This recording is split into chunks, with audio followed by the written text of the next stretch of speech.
in this episode. House Bill 2139 would make abuse, verbal or physical, of any sports official a misdemeanor. What? It's a truly wild scenario that's even being brought up. A Class B misdemeanor, $1,000 and or up to 6 months in jail. And then if it goes Not to enough jail cells, Spike. I'm just imagining like, hey, it's bring your dad to school day, and then you're like, well, why isn't your dad here? Well, he's locked up because he verbally abused a ref. Like, what? And quite frankly, I mean, you can read all the books you want and you can go through all the courses you want, and then you get into that situation where 10 people are calling you some of the worst things in the world because of a call that you tried to make right. Like, what do you do with that? I mean, yeah, it's also bad when you hear someone where the umpire's like, I'm trying my best, and then someone says, try better. Yeah, it's like, oh gosh, that's so bad. He is trying his hardest. Which topic do you want to start with, Dave? whatever you want, buddy. Do you want me to do an intro, or would you like to just keep talking and see what happens? Go ahead and do the intro, please. Keep it official.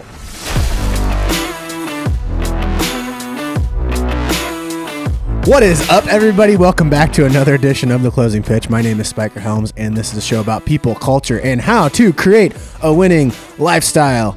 The past couple episodes, I haven't done the intro, and it feels good to be back on that train. Yeah. But in those conversations, we just literally just started talking, and the conversations were so good. Felt like it was very Rogan-esque of you. I wasn't going for that, but I appreciate it. If you ever listen to Rogan, a lot of times he's just flowing right in, and he goes, and we're live. And then the guest kind of gets started, and the guest is like, oh, I thought we were. No, now we are. We're good. Well, he can do that because everyone knows what his show is. Right. Where the whole point of the intro is to make sure that people understand what we're actually listening to, and it's not just we're floating bag in the wind. Like, here's an interesting thing. Do you know why they put bumpers in kids' TV shows? Like, what are bumpers? Bumpers are when you realize that the show's back on. Was that? I don't know what that means though. So, like, okay, this is gonna sound really dumb of me. Go ahead. Pokemon. I was a big Pokemon guy. Yeah. And every time that the show would be back on from commercial break, it would be like, let's go Pokemon. And then it would go into the show, right? Yeah. You know why they started that, right? No. Because kids didn't realize when the show started and when the show ended. So they just thought the whole advertisement. Like a little attention grab or something. I don't know. Yeah, because they thought that Pokemon was selling them like products, and then like they would go to their parents and like, Pokemon told me to buy this. So what TV providers required them to put bumpers at the beginning and the end of a commercial break. You learn something new every day, Spiker. Hey, it's a baseball podcast. We're talking about advertisement. If you want to advertise on The Closing Pitch, reach out to us at 555-5555. Now someone's going to actually use that number. I'm okay with a little advertisement. Why not? No, but someone's going to actually call that number 55555. No, that's like a lawyer's number. We say those all the time. Like what's the guy that we saw all the way down to Indy and to Atlanta? Like, he just owned that highway. Well, I know the one is like the Hammer. The Hammer's real popular. He owned the whole highway. The dude has to be spending at least like $5 million on just billboard ads. In an accident, call the Hammer. He'll get you good. Did you choke on a hamburger? Call the Hammer. Got a divorce? Call the Hammer. Look at it. He's already getting advertisement on our podcast. He's Venmo me $25, dude. He's playing chess and we're playing checkers right now. He's probably playing that log game. You know what? There's probably some guys that have a podcast. They're gonna be on this highway. Guarantee they're saying something, and they're gonna say something about us. All right, so I'm gonna choose the topic. All right, go ahead. The topic that I want to talk about is Kansas House considers bill aimed at protecting officials from abuse. It's pretty crazy. Can you explain in more detail? Because we talked about it in the office the other day, and I think our conversation went like, it probably didn't go as you're thinking when you're listening to this, and we'll have a bunch of different takes, but explain what this bill is suggesting. House Bill 2139 would make abuse, verbal or physical, of any sports official a misdemeanor. So You have a Class B and a Class A misdemeanor on this one, too. So immediately I'm kind of thinking, how many parents right now would have misdemeanors on their record? Well, how many coaches? How many coaches? Yeah. I'd probably have a misdemeanor. Now, here's a question is like, what about the player? That's my point. So, like, it's interesting that So is a player going to go to juvie? Yeah. It's interesting that legislature is getting brought up in the first place, but I think it speaks to a problem that we've talked about on the podcast before of it's getting out of control. Like, we've talked about the absolute toxicity at times that is around a ballpark. I mean, well, it's not foreign to see around any sport. It's not just baseball, softball. Yeah, It's all any sport. It's not foreign to see a YouTube video of a parent going after a kid or like Will ref. Ferrell was way ahead of his time on Kicking and Screaming, the movie. Yeah.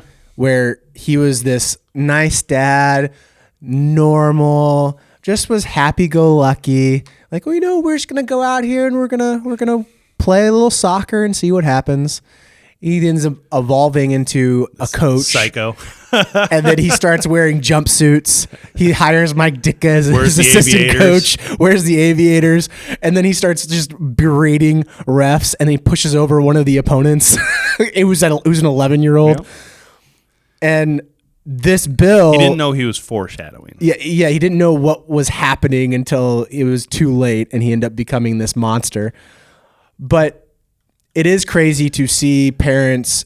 Like, when we were doing what was the podcast we did that I was in LA and you were here? It was Tread Athletics. Yep. And in LA, when I was there, on the news, it was a mom that literally went up and, like, just sucker punched a ref. Well, I mean, it's it starts like our conversation. I can't remember what episode this is, but you can put it in the show notes of when we went and talked over the umpire shortage, right? Mm-hmm. And it's starting with that to where the umpires and the referees and they're certainly not attracting many young people, and a lot of the older referees that love doing it are leaving it because they're tired of taking verbal abuse. And just, it's interesting now that it's getting to a point where they need to literally talk about it being a law. I mean, so let's just play this out. Let's just go down this route. This becomes a law. And this is kind of where our conversation went in the office the other day. Because I was like, all of a sudden the wheels start spinning in my head. I'm like, so what happens now? Like, at every sporting event, are we going to have like a 10-person security unit there?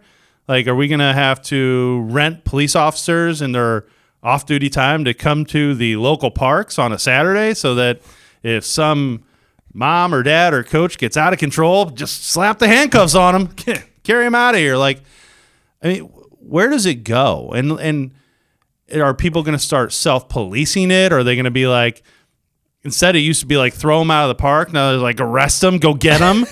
Like, are you going to see people on their phones like calling 911 or calling this? And like, where does it go? Well, then what happens if one of the parents is a cop?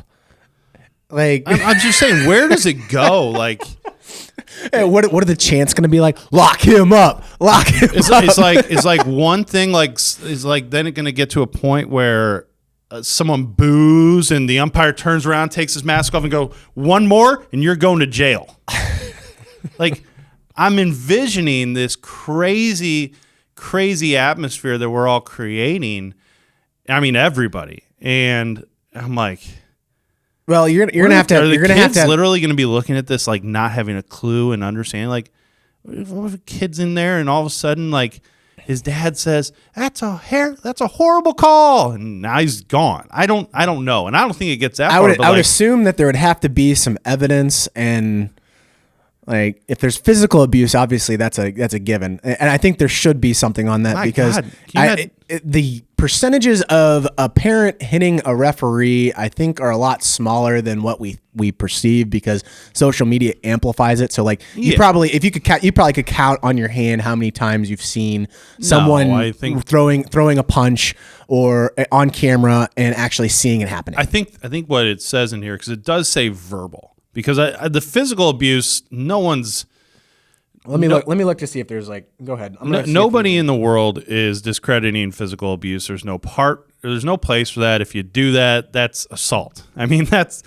already a rule. Okay, that's already a law. You don't need to put that law into effect. That's already there. You just can't go up and hit someone or anything. That's physical assault. But the verbal one, that's the carrot, right? That's like what outlines or what defines verbal assault? Well, I think what happens here too is I feel like this is like a threat tactic than anything else. I don't know if it's actually going to really. I'm just playing it out. I'm just trying to say, like, if I would assume verbal abuse is if there, and again, this is what everybody takes verbal abuse differently. That's what though. sucks. Like, if someone came up to me and just started cursing at me, I wouldn't consider that verbal abuse. I would just consider you a crazy. Right, but like we got some tough skin. I mean, it's not the first time that someone's probably said something bad to me. I mean, I'm in youth sports. When you're playing in sports, you get a lot. I'm in youth sports. Yeah, it's not the first time, so I think I have some tough skin on this. But some other people might. I mean, that would suck if like you had a verbal abuse. A Class B misdemeanor is $1,000 and or up to 6 months in jail.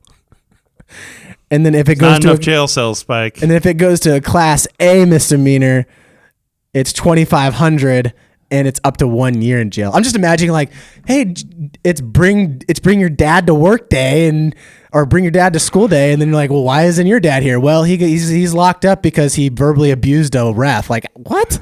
It's like, I don't want to make light of that. Like, that's a bad thing for the kid, but it's just what? It's a truly wild scenario that it's even being brought up. Like, again, I think the bigger point to this whole picture is that because it's being brought up, we should all open our eyes and ears and be like, holy crap, this is a problem.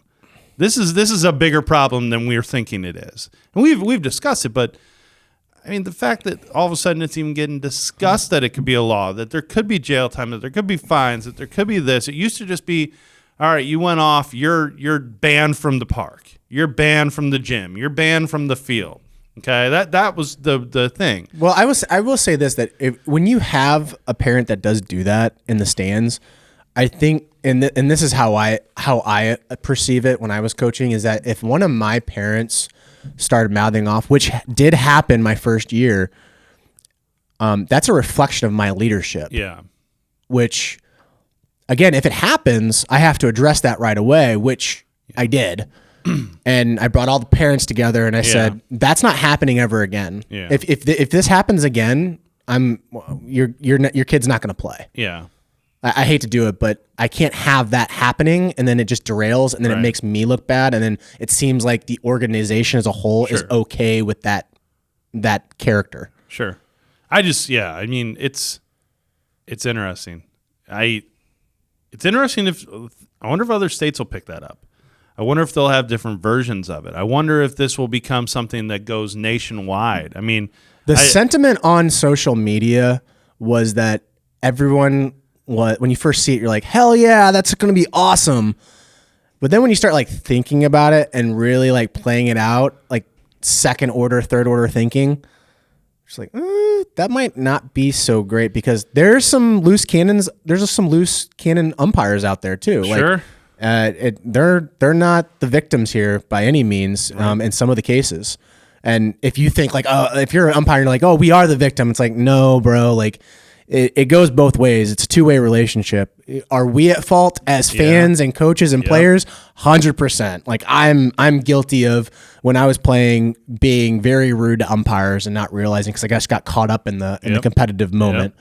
But some of the things that you hear on the diamond, like back in the day, there were some bad things said, but it was more of the players, umpires, and coaches. But now it's like the fans are getting involved. Yeah. And when you have a bloodline and you're a fan, that's like a deadly cocktail. Yeah. And I mean, I hope that at the very least it makes you kind of think that it's a game, guys, okay? It's a game. Is it worth going to jail over?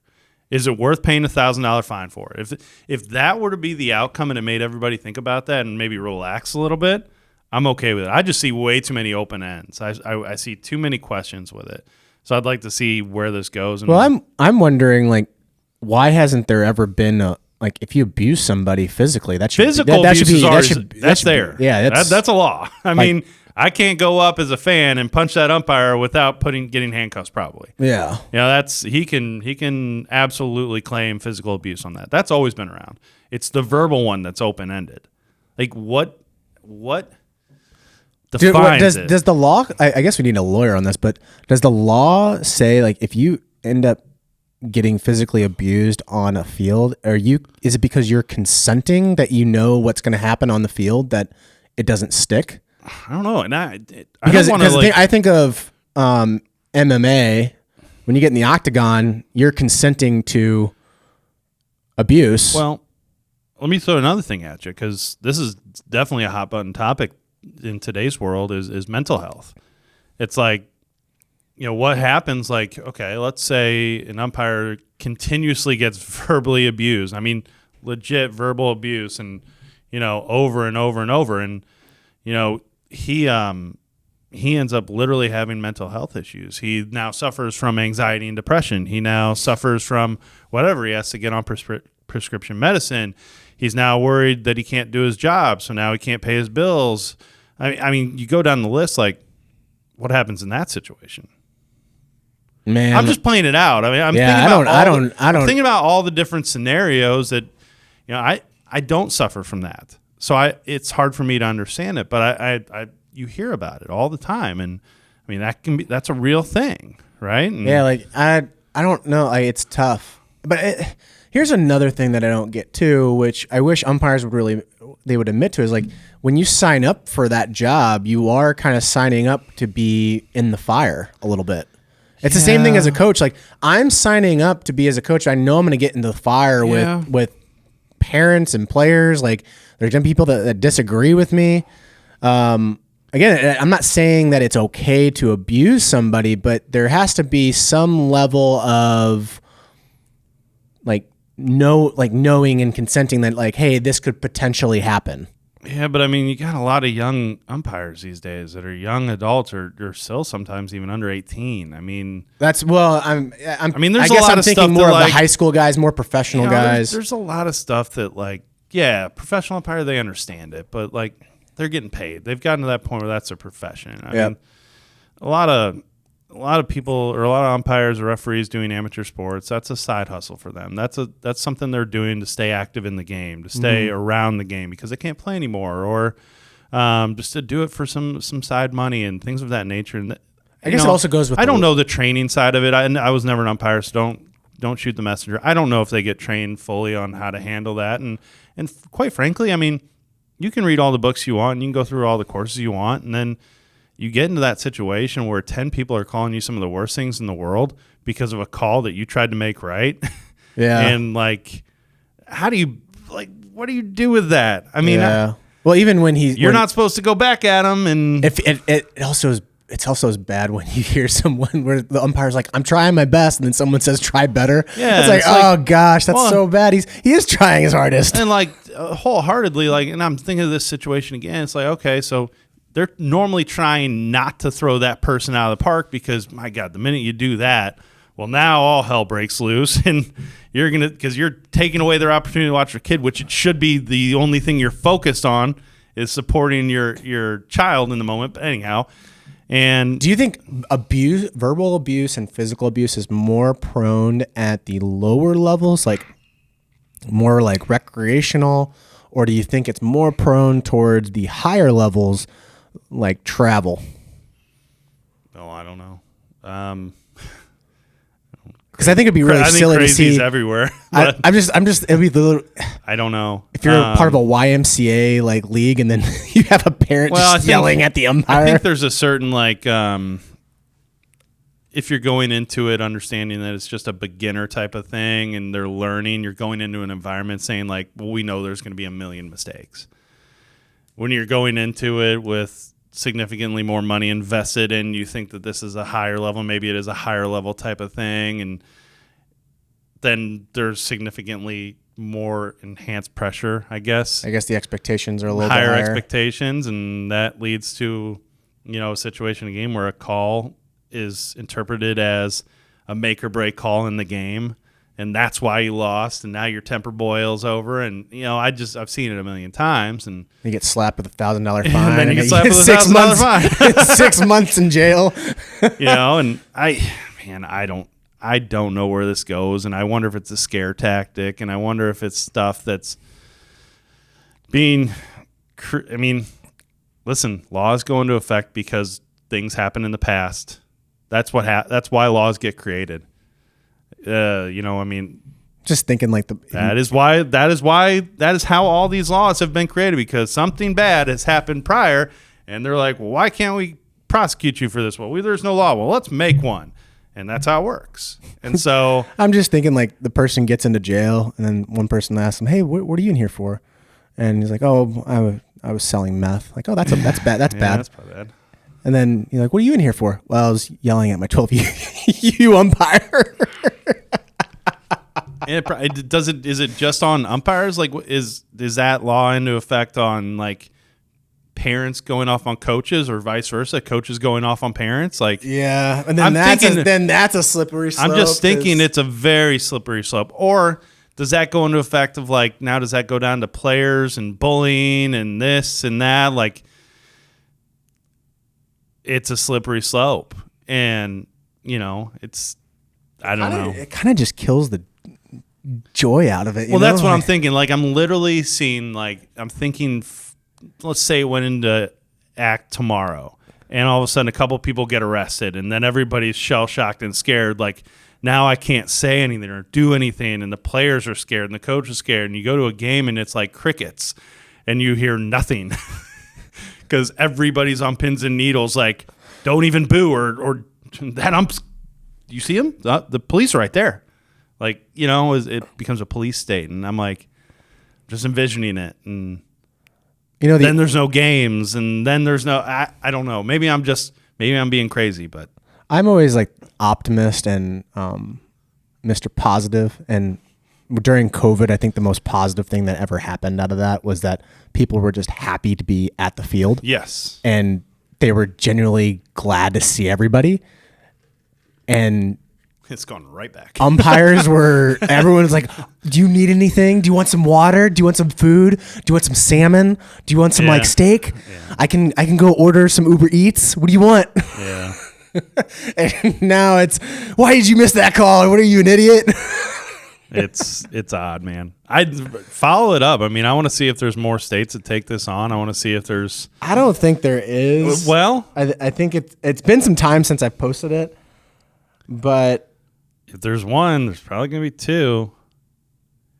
I don't know. I could be wrong, but what if it becomes a federal thing? I don't know. I don't know how that works. So, kind of talking out both sides here, but yeah, it's crazy. Can we at least admit that it's crazy? It's gotten to this point. Yeah, the sentiment is just. The sentiment is like everyone thinks it's really good, but then as they start thinking about it, they're like, this is maybe not as good as we think about it. But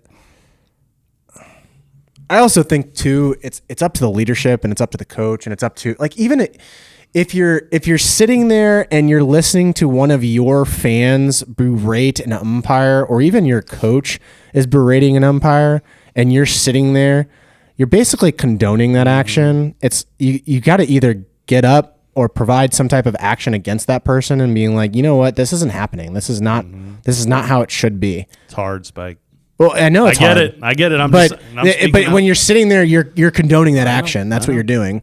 And if you disagree with something, you got to speak up on it. I think the thing that's really hard is there's not a lot of people that accept those conversations. Like, it's the awkward situation. Me and you've been there. Like, we've had those conversations a bunch, and because everyone wants to be liked. Everyone wants to be. It's not weird to us. Yeah. I think it's weird for a lot of people in that situation. They don't want to step up and say that because they're fearful that person might come at them, and because everyone wants to be liked. They don't want to be there's the one loud person in the group of 20, and the 19 could easily stop the one, but they're not going to do it. I was listening to a podcast episode with Rich Froning, who's the CrossFit #1 for the individual that has like the most championships. He's like the Michael Jordan of CrossFit. And he made a really good quote that kind of stuck with me going into my, like when we started doing this podcast, is that if 50% of the people like you and 50% of the people hate you, you're probably doing a really good job. Awesome. Sure. So I feel like that's the same thing with life, is just if you have 50% of the people that like you and 50% of the people that don't like you, it means that you're being authentic and you're being yourself and you're standing up for the things that you believe in. And when something like that happens, I'm always the person that will sit there and listen and wait, and then I will behind the scenes talk to that person and saying like, that's not cool. Right. That's not happening. We're not doing this. Right. And then if the action happens again, then either A, if I'm in the leadership position, see ya, or B, if I'm not in a leadership position, I end up choosing to go in a different direction. Sure. You eliminate yourself from the situation. Yeah, exactly. Yeah. So, anything else on this topic? No. All right, guys. What's your opinion on this? Do you think it's a good idea, bad idea? Give us your pitch on this idea. I haven't done that in a long time. Give us your pitch on the closing pitch? On the closing pitch, wow. Yeah. Give us a review, 5 stars preferably. Go ahead and put that into Apple Podcasts. You can also review us on Spotify. You can comment in the YouTube section. And then you can also follow Dave on Twitter at David_Brookby. And then you can follow me on Twitter at Spiker Helms. We will catch you in the next episode. Thanks, guys.